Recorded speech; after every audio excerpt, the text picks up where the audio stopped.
Saudara dan saudariku yang kekasih, Salam, selamat berjumpa dengan Forkat, Forum Katekismus, tempat belajar firman Tuhan berdasarkan Alkitab dengan menggunakan buku Katekismus Gereja Kerasulan Baru.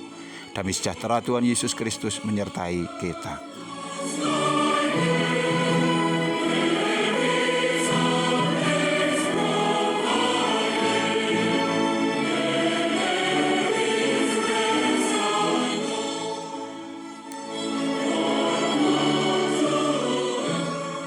Saudaraku, kita telah sampai pada edisi yang ke-31. Kita akan membahas soal nomor 48 tentang pasal kepercayaan ke-8.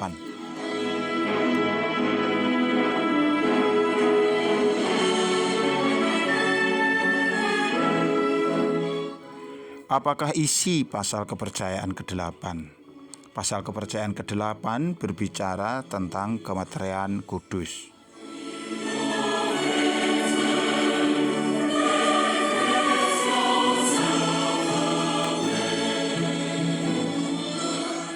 Sebelumnya mari kita baca secara lengkap bagaimanakah isi atau bunyi pasal kepercayaan ke-8. Pasal kepercayaan ke-8. Saya percaya bahwa mereka yang telah dibaptis dengan air harus menerima karunia Roh Kudus melalui seorang rasul untuk memperoleh keanak-alahan dan dengan mana prasyarat-prasyarat untuk menjadi anak sulung.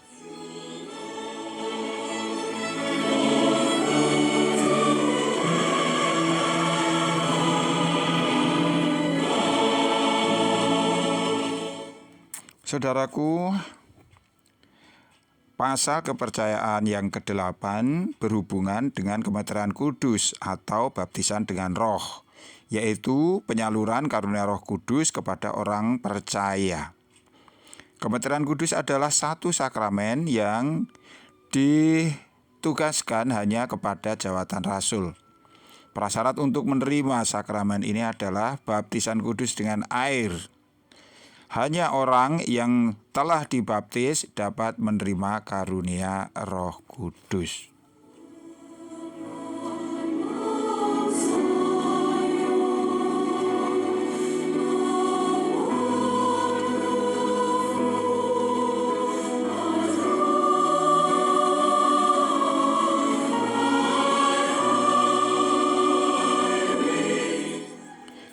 Kematerian kudus memiliki dampak pada masa sekarang dan masa yang akan datang. Dampak pada masa sekarang dari penerimaan karunia Roh Kudus adalah keanak-alahan. Ini sebagaimana disebutkan oleh Rasul Paulus di dalam surat kepada sidang jemaat Roma pasal yang ke-8 ayat 14 sampai dengan 17. Saya akan membacakannya yang demikian.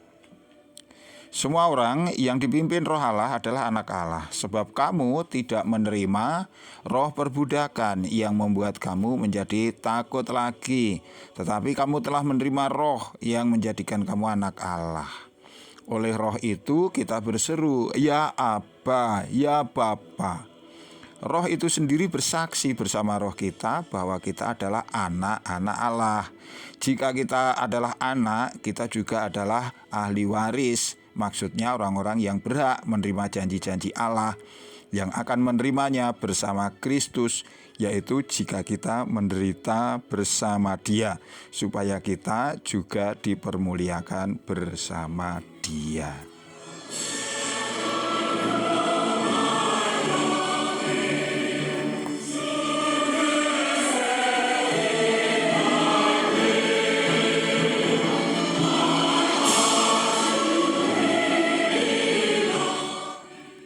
Orang-orang Kristen yang mengalami kelahiran kembali dari air dan roh memiliki keanak-alahan.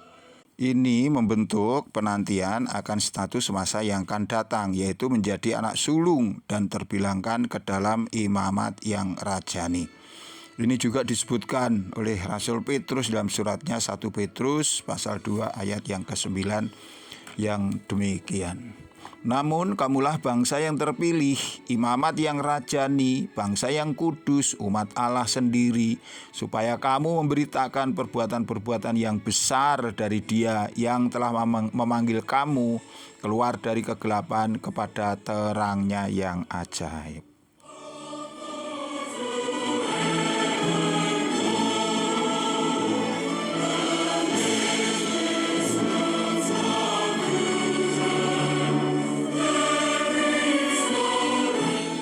Saudaraku, kini menjadi jelas bahwa keanak-Allahan adalah keadaan manusia di hadapan Allah yang ditandai dengan penerimaan semua sakramen dan penyesuaian hidupnya oleh kedatangan Kristus kembali sesuai dengan pemberitaan yang benar perihal Injil.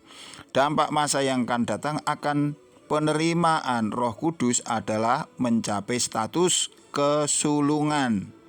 Akan tetapi orang percaya yang dimeteraikan belum mencapai status kesulungan, tetapi melalui baptisan dengan Roh, ia telah menerima prasyarat untuk mencapainya. Jika orang percaya berusaha untuk hari Kristus, ia dapat terbilangkan pada sidang jemaat pengantin perempuan atau persekutuan orang-orang kudus. Para percayawan yang dimeteraikan telah ditugaskan untuk mengikut Kristus terus-menerus dan memberi diri mereka dipersiapkan untuk kedatangan Yesus Kristus kembali melalui firman dan sakramen.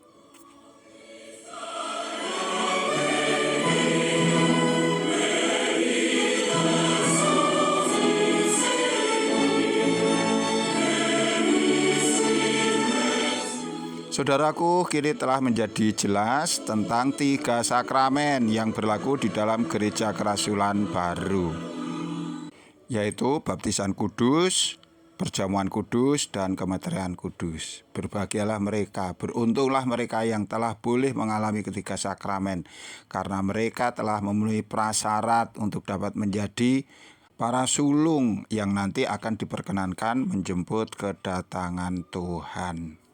Tetaplah setia sampai Tuhan Yesus datang. Tuhan memberkati kita. Sampai jumpa. Amin.